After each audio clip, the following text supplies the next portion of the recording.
বন্ধুরা, এসব কন্টেন্ট তুলে ধরার প্রধান লক্ষ্য হচ্ছে বেকার যাতে না থাকে।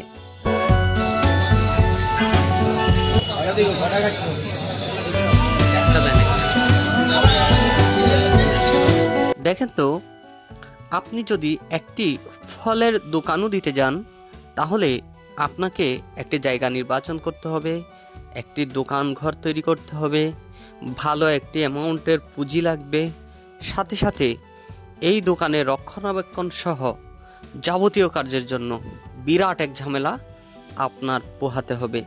কিন্তু আপনার ধরেন তেমন পুঁজি নেই, নিরাপত্তা নেই এবং তেমন মানব সম্পদ নেই, তখন আপনি বেকার কেন বসে থাকবেন?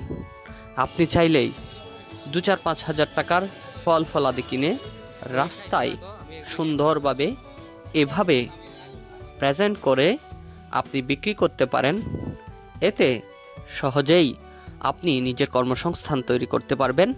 পাশাপাশি পথচারীরাও যারা বাসা বাড়িতে এসব সিজনাল ফল কিনে কেটে খাওয়ার মতো সুযোগ নেই বা সম্ভব হয় না, তারাও চাইলে চলতি পথে হঠাৎ করেই এই সিজনাল ফলের স্বাদ ও পুষ্টি গ্রহণ করতে পারল।